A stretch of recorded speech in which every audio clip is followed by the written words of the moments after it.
Hi Virgo, December 2025. Ito na po ang inyong reading. Kuha tayo ng ilang guidance, advice, messages para sa inyo. Huling buwan na po tayo ng taon. Kamusta kayo Virgo? Energy check tayo. Ano nga asahan ng mga Virgo ngayong buwan? December 2025, anong parating sa inyo? Guidance, messages po para sa kanila. Virgo energy po tayo.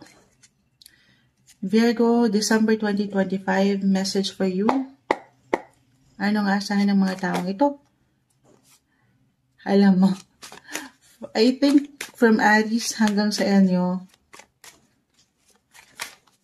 tama ba? May pagka-busy naman kasi talaga ang December, guys. Ang daming ganap. The Four of Swords, pahinga rin ha. Parang unang-una madalas ito yung na-mention ko, kasi syempre work, family, ang daming sektor ng buhay, pero ang inyong mga sarili, huwag ring pababayaan. Pahinga rin pag may time. Okay?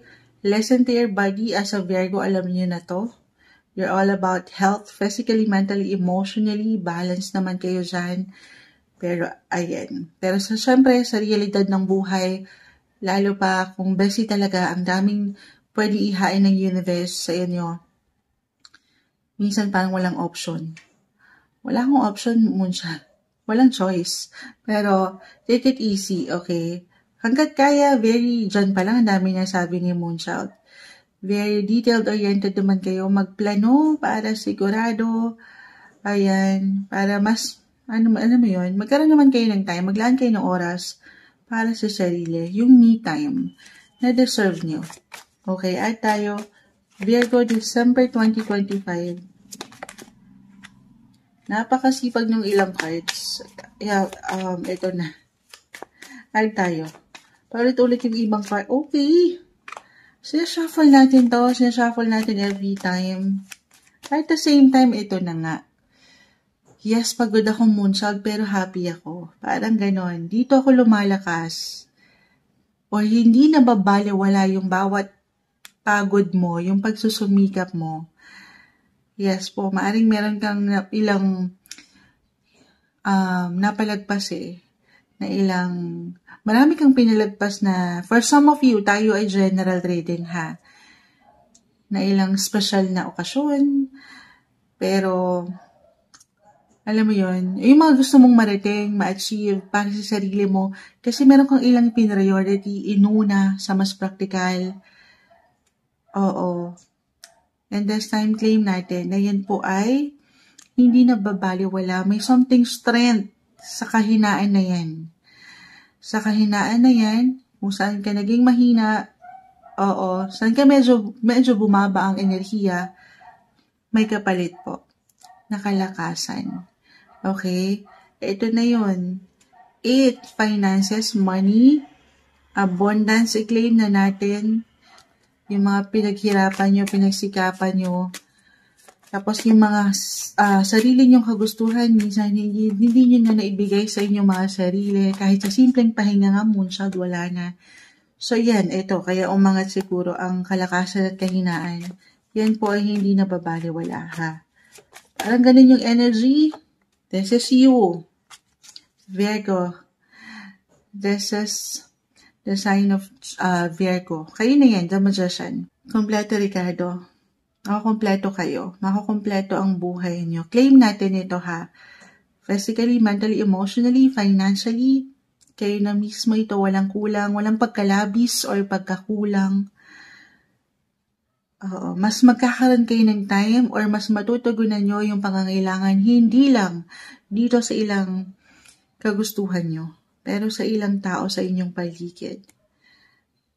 Yes po. Maaring, meron ba kayong pupuntahan? Meron kayong pagsasaluhan. Kompleto Ricardo guys. Ang Ricardo sa menudo. Yes. Ito na yun. Very timely since holiday season. Connection, reconnection, reunion. Magical.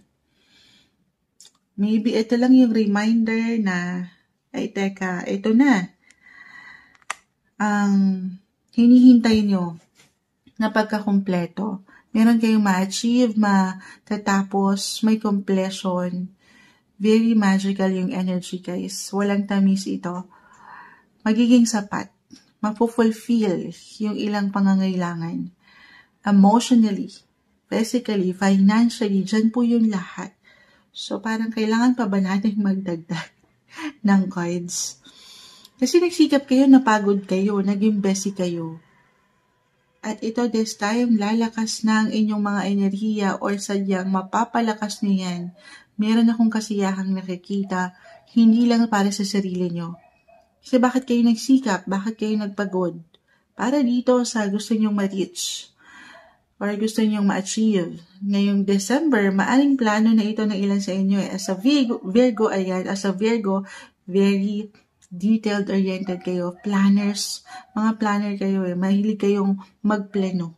Magaling kayo sa part na ito. At dyan, merong security, stability, yung comfort sa family or sa ilang mahal nyo. Pagdating sa mga bata, kung meron na kayong mga anak, magical, magiging masaya po ang December. I-claim na natin ito. Actually, exciting yung mga aking nakikita. May celebrations. Oo. Sige, ito na. Advert tayo. Na-happy na ako dun.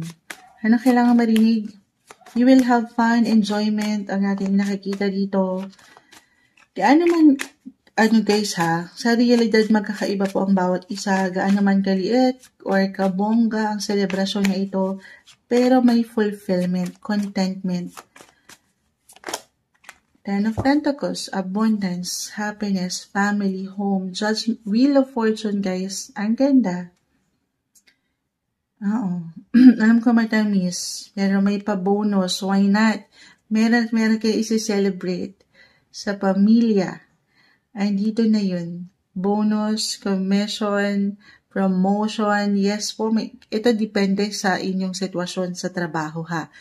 Pero positive possibilities po ang pwede nyong ma-receive. Work-wise or pagdating sa kaperahan. Sabi ko sa inyo, kompleto. It could be sudden, unexpected surprise with the Tower. The Wheel of Fortune, guys. Wheel of Fortune. Nasa inyo ang alas ngayong December. The Judgment card, yung awareness, yung liwanag, katotohanan, kasiyahan, yung purpose.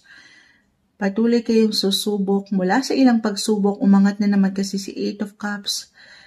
Yes po, sa buhay. Andito may sagana, may liwanag, may saya. Wala na tayong hahanapin pa. Ito yung umaangat. Very exciting din. Magical ang buwang ito para sa inyo. I-claim na natin yan para sa inyo. December 2025, Virgo.